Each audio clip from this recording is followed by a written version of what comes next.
भासी यद्वाक्यासमानसः ध्यानयोगपरो नित्यं वैराग्यं समुपाश्रितः अहङ्कारं बलं दर्पं कामं क्रोधं परिग्रहं विमुच्य निर्ममं शान्तो ब्रह्मभूयाय कल्पते।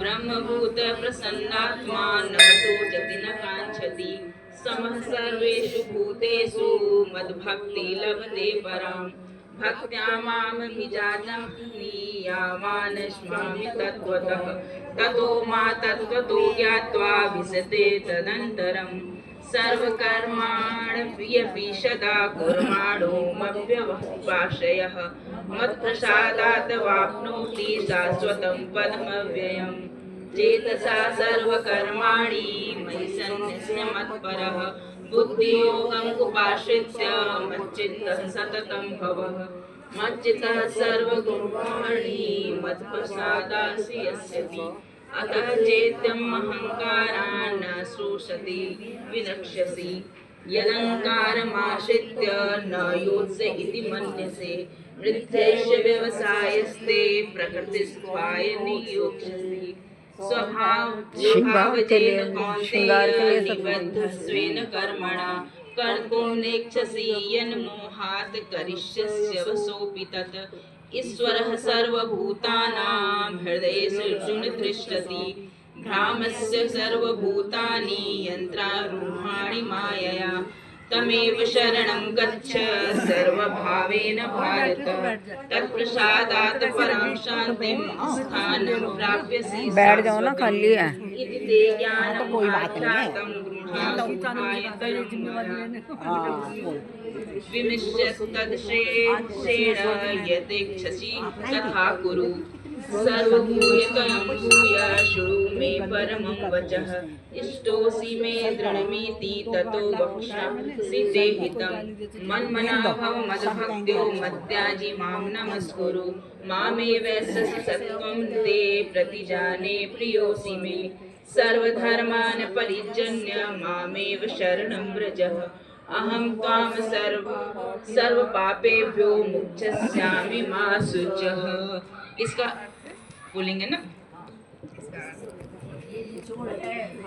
पूरा गीता का सार है और ये भगवान की आखिरी ये वाणी है। ये यहीं पर भगवान ने बोलना बंद कर दिया था, विश्राम कर दिया था। तो इसका अर्थ थोड़ी सी व्याख्या पढ़ते हैं। संपूर्ण धर्मों का आश्रय छोड़कर तू केवल मेरी शरण में आ जा, मैं तुझे संपूर्ण पापों से मुक्त कर दूंगा, चिंता मत कर। यहाँ सर्वधर्मान परित्यज्य पद का अर्थ संपूर्ण धर्मों का स्वरूप से त्याग नहीं है, प्रत्युत संपूर्ण धर्मों के आश्रय का त्याग है। इसके स्वरूप का नहीं, आश्रय का त्याग है। जैसे पहले अध्याय में आया है, त इसमें वस्थिता युद्धे प्राणाश्च धनानि च। तो इसका अर्थ यह नहीं ले सकते कि वे प्राणों का त्याग करके युद्ध में खड़े हैं, वो प्राणों का त्याग करके युद्ध में खड़े। इसका आशय यह नहीं है। इसका अर्थ है कि वे प्राणों का आशा का त्याग करके युद्ध में खड़े हैं, क्योंकि प्राणों का त्याग करके कोई युद्ध कैसे खड़ा होगा, युद्ध में कैसे खड़ा होगा। इसी प्रकार अन्य च वहवः सूया मदर्थे तक्त जीविता। इसका अर्थ यह नहीं ले सकते कि बहुत से सूरवीर अपने जीवन का त्याग करके खड़े हैं। इसका अर्थ होगा वे सूरवीर अपने जीवन की आशा का त्याग करके खड़े हैं, अर्थात उनको अपने जीवन का मोह नहीं है। अतः प्रयुक्त श्लोक में सर्वधर्मान परित्यज्य पद का अर्थ है सब धर्मों के आश्रय का त्याग लेना चाहिए। तात्पर्य है कि भक्त की दृष्टि में भगवान की शरणागति जितना महत्व है उतना धर्मों यानी कर्तव्य कर्मों का नहीं है। मतलब यहाँ शरणागति का जितना महत्व है उतना अपने धर्म और कर्तव्य का नहीं है। धर्म अपने वर्ण आश्रय आदि को लेकर होता है, अतः उसमें शरीर की मुख्यता रहती है, परंतु शरणागति स्वयं को लेकर के होती है, इसमें भगवान की मुख्यता होती है। कर्तव्य में शरीर की मुख्यता है और शरणागति में स्वयं, शरीर के अंदर जो स्वयं है हमारा, उसकी मुख्यता है। मामेव शरणम ब्रज का तात्पर्य है कि बाहर से सबके साथ प्रेम आदर सत्कार व्यवहार करते हुए भी भीतर से केवल भगवान का ही आश्रय याद करना है। अर्जुन पापों से छूटना चाहते हैं, इसलिए भगवान ने भी पापों से मुक्त करने की बात कही है। वास्तव में केवल पापों से मुक्ति ही शरणागति का फल नहीं है, पापों से मुक्ति मोक्ष का फल है। शरणागति से मनुष्य मोक्ष के साथ साथ भगवान के परम प्रेम यानी अनंत रस को भी प्राप्त कर लेता है। इसलिए भक्त को पापों से अथवा दुखों से मुक्ति पाने की इच्छा न रखकर केवल भगवान की शरण में चले जाना चाहिए। कुछ भी चाहने से कुछ सीमित मिलता है, पर कुछ न चाहने से असीमित मिलता है ना। इतना ही नहीं, भगवान भी शरणागत भक्त के वश में हो जाते हैं, उनके ऋणी हो जाते हैं।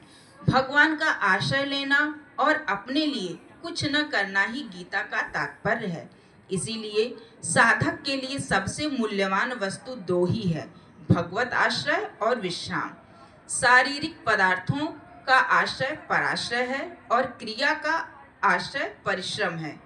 भगवत प्राप्ति पदार्थ और क्रिया के द्वारा नहीं होती, क्रिया और पदार्थ के द्वारा भगवान की प्राप्ति नहीं होती, प्रत्युत पदार्थ और क्रिया के संबंध विच्छेद से होती है। जब साधक पराश्रय का त्याग करके भगवत आश्रय को अपनाता है और परिश्रम का त्याग करके विश्राम को अपनाता है, तब उसका मानव जीवन सफल हो जाता है। शरीर के लिए विश्राम कुछ न करना भोग है। विश्राम का अर्थ ये नहीं कि कुछ नहीं करना, हम पड़े हुए हैं। शरीर के लिए विश्राम यानी कुछ न करना भोग है। इसीलिए निद्रा के सुख को तामस कहा गया है। परंतु परमात्मा के लिए विश्राम करना साधन है। भगवान के लिए अगर वो विश्राम हो तो वो साधन हो जाता है, क्योंकि परमात्मा परम विश्राम स्वरूप है। नित्य परमात्मा सत्ता में सदा सर्वदा निरंतर स्थित रहना ही परमात्मा के लिए विश्राम है। मतलब भगवान में ही नित्य निरंतर लगे रहना ही विश्राम है भगवान के लिए। परमात्मा के लिए होने वाला विश्राम तामस नहीं होता, प्रत्युत सात्विक होकर गुणातीत हो जाता है। पराश्रय और परिश्रम तो संसार के लिए है, पर भगवत आश्रय और विश्राम अपने लिए है। यदि किसी साधक का भगवान पर विश्वास न हो, प्रत्युत अपने पर विश्वास हो, तो वह स्वआश्रय को अपना सकता है। मतलब उसको स्वआश्रय कहा जाएगा। उसको अपने ऊपर विश्वास है, भगवान के ऊपर नहीं है, तो उसको स्वआश्रय कहा गया है, स्वआश्रय। यदि साधक को न तो भगवान पर विश्वास हो न अपने पर विश्वास, वह धर्म कर्तव्य कर्म का आश्रय अपना आश्रय है। न तो भगवान पर विश्वास हो न अपने पर, तो वह धर्म कर्तव्य कर्म का आश्रय अपना आश्रय है। मैं भगवान का हूँ, भगवान ही मेरे हैं, इसको स्वीकार कर लेना भगवान का आश्रय है। कि हम भगवान के आश्रय, वो मेरे हैं, हम जैसे वो रखेंगे वैसे रहेंगे, तो वो भगवान का आश्रय है। मेरा कुछ नहीं है, मुझे कुछ नहीं चाहिए, इसको स्वीकार कर लेना स्व का आश्रय है। पदार्थ और क्रिया केवल दूसरों की सेवा के लिए है, इसको स्वीकार कर लेना धर्म का आश्रय है। पदार्थ और क्रिया जो भी मिली हमको संसार से, वो संसार के लिए ही है, यह स्व का आश्रय है। भगवान का आश्रय भक्ति योग है, स्व का आश्रय ज्ञान योग है और धर्म का आश्रय कर्म योग है। ये तीनों इसी में बता दिए हैं, भक्ति ज्ञान और कर्म, कि भगवान का आश्रय भक्ति योग है, स्व का आश्रय ज्ञान योग है और धर्म का आश्रय कर्म योग है। यद्यपि तीनों ही योग मार्गों में पदार्थ और क्रिया रूप प्रकृति का आश्रय बंधन और सत्ता मात्र से अपनी स्वतः सिद्ध स्थिति मोक्ष का अनुभव हो जाता है। तीनों ही जो हैं वो भगवान तक ले जाने वाले हैं, मोक्ष तक ले जाने वाले हैं। तथापि इन तीनों में भक्ति योग यानी भगवान का आश्रय ही सर्वश्रेष्ठ है। इन तीनों ही योग में भक्ति योग को श्रेष्ठ कहा गया है, कारण कि मूल में हम भगवान के ही अंश हैं। भगवत आश्रय में मुक्ति के साथ साथ भक्ति परम प्रेत की प्राप्ति भी हो जाती है, जो मानव जीवन का परम लक्ष्य है। आगे पढ़ लेते हैं, थोड़ा सा और है ना। यह भगवत आश्रय शरणागति गीता का सार है। ये पूरी गीता का सार ही शरणागति यानी भगवान की शरण लेना, ये गीता का सार है पूरा, जिससे भगवान ने विशेष कृपा करके कहा है। भगवत आश्रय में ही गीता के उपदेश की पूर्णता होती है यहीं पर, इसके बिना गीता अधूरी रहती है। इसलिए अर्जुन के द्वारा करिष्ये वचनम तव कहकर भगवान का पूर्ण आश्रय स्वीकार करने पर फिर भगवान नहीं बोले, कि इसका सारा ही शरणागति है, गीता का भक्ति योग ही है ना।